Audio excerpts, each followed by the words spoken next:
Yo, welcome to Hard Pass. I am your host, Jacques Slade. Today on the show, we've got Yeezys on clearance yet again, no Lyles demanding some sneaker respect, a Nike and Kevin Durant conspiracy theory, the week's hottest releases, and of course, we have our Hard Pass. All right. Let's start with some hot takes. Another batch of Adidas Yeezys have dropped online and they're going for as low as 70% off retail price. It's an interesting day if you're the type of sneakerhead who just wants to buy a pair of, say, Yeezy 500s but never understood why they cost the same as Jordan Retros. It should also be interesting if you're a fan of Yeezys because you get to fill the holes in your collection, as even desert boots and knit runners are selling for prices that are a little more reasonable. Now, if you're a Kanye fan, you're probably going to say, oh, Kanye doesn't approve of these releases, so I'm not going to buy them. Psst, I'm going to let you in on a little secret, buddy. No one cares, bro. Even Kanye doesn't care at this point, probably. Unless you're part of the Kanye inner circle, the odds of you running into him while wearing a pair of, let's say, the pepper colorway of the Yeezy 380 is 1 in 11 T-billion. Go ahead and buy a pair. Kanye's never gonna find out. I could be wrong,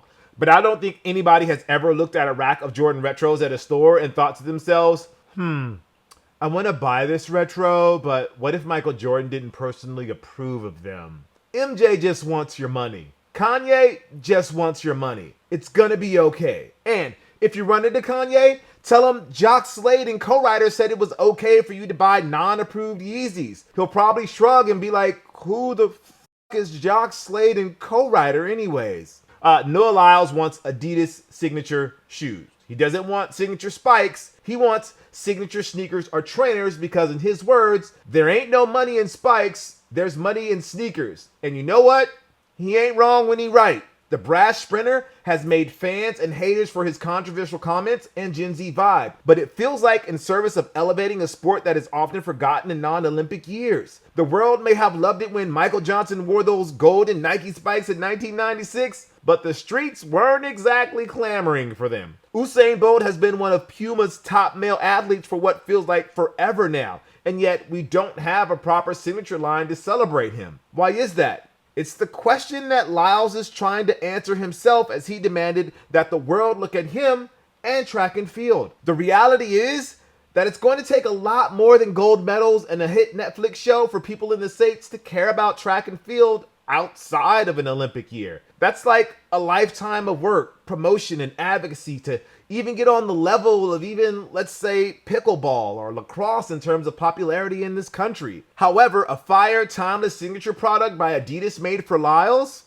I don't know if that will push track and field to the next level, but it will feed Lyles for decades to come. See Adidas Stan Smith. If he can convince Adidas to make a signature line for him, he recently signed an extension with the brand that will make him the highest paid track star since Bolt, and it becomes their next big franchise. Anthony Edwards, better watch out. But we'll see. Kevin Durant and Nike appeared to have made up after the swoosh posted a video narrated by Deion Sanders celebrating KD surpassing the great Lisa Leslie and becoming the all-time leading Team USA Olympic scorer. It's the end of the feud that began when Durant posted an IG story asking if he was a bad person because he was left out of the brand's "winning isn't for everyone" commercials. Nike's reply was KD wasn't necessarily a bad person, but he's certainly the baddest. Fun fact, KD being the baddest is also a callback to an ad campaign for the Nike KD 7. Not gonna lie, the energy behind the whole thing was kinda weird, like Boston fans whining when Jason Tatum didn't play during the first game weird. Like, why should KD care? It's just a collective of Nike athletes and he just didn't happen to be featured. It could have happened to anybody. Well, okay, maybe not LeBron. Well, and definitely not Serena. They're pushing Asia, so she needs to be in there. Giannis too, Kipchoge, Ronaldo, Sabrina, Wemby, Chicago. Yeah, okay, I see KD's point now. But here's the thing. This was all a work by Nike and KD. Did they intentionally leave KD out knowing the media would bite? And then when he broke the scoring record, they knew they could get a second wave for their campaign by posting that Deion narrated video? Better yet, did they intentionally leave KD out knowing KD's Twitter fingers would say something and then post that video when he broke the record? Either way, well played, Nike. Well played, KD. You got us there. Even when there wasn't a there. It's like when we called it a few weeks ago that everybody was getting all melancholy for Charles Barkley when he announced his retirement, and it turns out he was just playing everybody. The moral of the story, people, as always, don't ever work yourself into a shoot because workers always work even when they're shooting, brother. Expect Chuck on AEW Dynamite once Inside the NBA ends next year. All right. Let's move on to our pick of the week. It's the House of Dragon and Mural Agility Peak 5, House of Targaryen. This is going to be on the 17th for 170. Look, we don't talk about Game of Thrones here on Hard Pass because that might be co-writer's biggest pop culture blind spot, but we can't help but shout out this special collab because it's with Merrell, a brand that we only ever mentioned in passing or if we're making fun of Yeezys. Based on the Thrones prequel series, House of the Dragon, there will be 3 sneakers in the collection that will release on a staggered basis, each featuring a famous family in Westeros. First up is this pair that spotlights the House of Targaryen, and the yellow is representative of their blonde hair, obviously. All right, let's do an Olympic recap, as the closing ceremony should either be popping off or will just have concluded by the time you watch this. Here are a few things that we noticed after spending the last 2 weeks navigating the Peacock app trying to find the replay of Team France stealing a win from Team Japan in basketball. That was home cooking at its finest, man. So, whatever NBC is allegedly paying Snoop Dogg at the Olympics is not enough because he has been the MVP of NBC's coverage. It started in 2021 when he was doing highlights with Kevin Hart for the Tokyo Games. But now he's graduated to full-time correspondent and absolutely acing the role. He brings a fun and playful side that these games sometimes miss because they're so caught up in trying to be too serious or too saccharine with their profile pieces. Now, if Snoop needs help in Los Angeles in 2028, I know a veteran of covering the Olympics with NBC who might be able to help out. It's me. I'm the veteran of covering the Olympics with NBC. Digital. Anyway, speaking of legends who should have a role in the next Olympics, let Ice Cube run our 3-on-3 men's basketball program. Yeah, the Big Three format is not exactly the Olympic rule set, but the league has got the athletes that would absolutely destroy the competition, assuming they're working out to be in NBA-ready game shape. Like a team of 3 that's headlined by the Big Three GOAT Joe Johnson and recently retired Jamal Crawford would have been buckets and gold medals in Paris. But yeah, either the NBA needs to dedicate a real squad or let Ice Cube run it. As long as we're not dragging whatever's left of Jimmer Fredette out there, please. But if we're talking about relics I never get sick of, I can't wait for Round Ball Rock to come back when the NBA returns to NBC. Every time that John Tesh banger comes on during Team USA's run, it just reminds me that we never got a proper intro of LeBron James, Steph Curry, Kevin Durant, and so many others to that music. I used to replay those classic 90 intros with MJ and Scotty and Shaq and Hakeem all the time. And it's so close to coming back. I really can't wait. All right. Another thing, we need to let our legends cook and appreciate them while they're still out here winning and delivering gold for Team USA. As much as I like to tell everybody to log off social media, we can't help but see some of the garbage that's being lobbed at our stars like Simone Biles and Katie Ledecky. Like, we're all supposed to be on the same team, right? But nah. Some gas bags got to get their takes off and say something about how Simone or Katie looks or even how they ain't got it no more. Even Noah Lyles gets heat for acting like a Zoomer.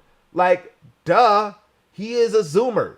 He's 26. It might not be our bag, but hey, the Olympics ain't about us. Just shut up for once, gas bags. What would Snoop Dogg, Olympic correspondent and messenger of love and peace say? Think about it that way. Now, what I do need to see is NFL players do the rugby. After co-writer went all in on F1 earlier this year, we may have found our next sport to obsess over in rugby.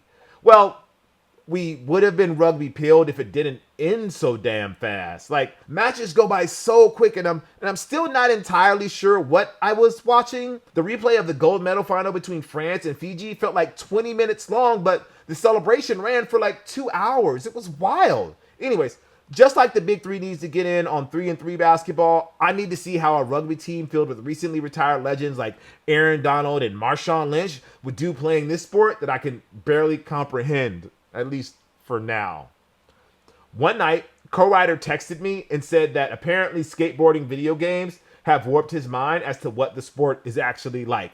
He was watching the men's and women's final in skateboarding, and he couldn't believe they weren't doing the same minutes-long tricks and grind that he was doing in Tony Hawk's Pro Skater. For shame, co-writer, for shame. At the same time, he also wants to shout out gymnast Carlos Yulo. It's not because he became the first male to win Olympic gold for the Philippines ever. Nah, it's because Carlos Yulo became the first male to win the Olympic gold for the Philippines ever, and he looks like his nephew, obviously. And finally, shout out to Scotty Scheffler for showing us that for all the talk about money in golf and how that's become the only thing that matters anymore, his emotional response to winning a gold medal was everything. It's like what Rory McIlroy said. Golf is kind of a show at the moment, but between the Olympics and Ryder Cup, we get to see the sport at its purest during these times. I would argue that this applies to every sport, Rory, but golf has only been at the Summer Games since 2016, so you get that hot take. Congrats to Scotty for ostensibly winning 2 majors this year. All right, it's time for this week's Hard Pass. We'll take a look at something in the culture that just needs to go, like GameStop. This one is a co-writer special, so buckle up. Last week, Game Informer, the last US-based video game magazine, was shut down with little to no warning by its parent company, GameStop. Okay, that's a slight exaggeration. Again, this is a co-writer special. If you work in print media in 2024, you're probably always thinking about whether or not your publication is about to be shut down by the C-suite assholes whose only concern is making the arrow go up and to the right at a very sharp angle. No matter how much good work you put out, for 33 years, Game Informer magazine has been the one constant, pumping out issue after issue, even after so many giants in the industry were put to rest. EGM, GamePro, Computer Gaming World, and even the official magazines by Nintendo, PlayStation, and Xbox did not have the longevity of Game Informer. And now, it's gone.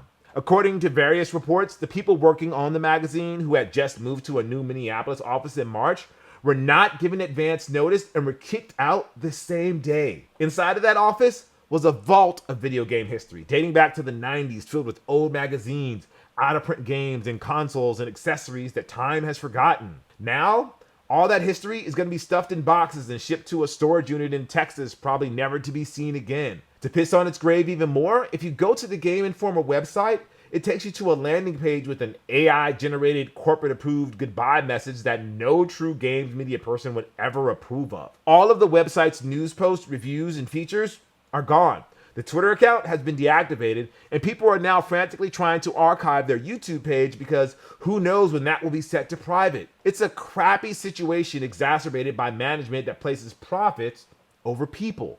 Then again, none of this should be a surprise when you consider the management in question. Like, GameStop has been a laughably bad, poorly run corporation for so long that they were part of the infamous meme stock craze of the pandemic era. Like, even when they try to make like a clock and get it right at least once, they are dunked on by the collective internet. Nobody is happy with GameStop, and this is just the latest example. Like, co-writer could dedicate an entire episode yelling at GameStop corporate, but I had to help tell them to calm down and focus on the good things.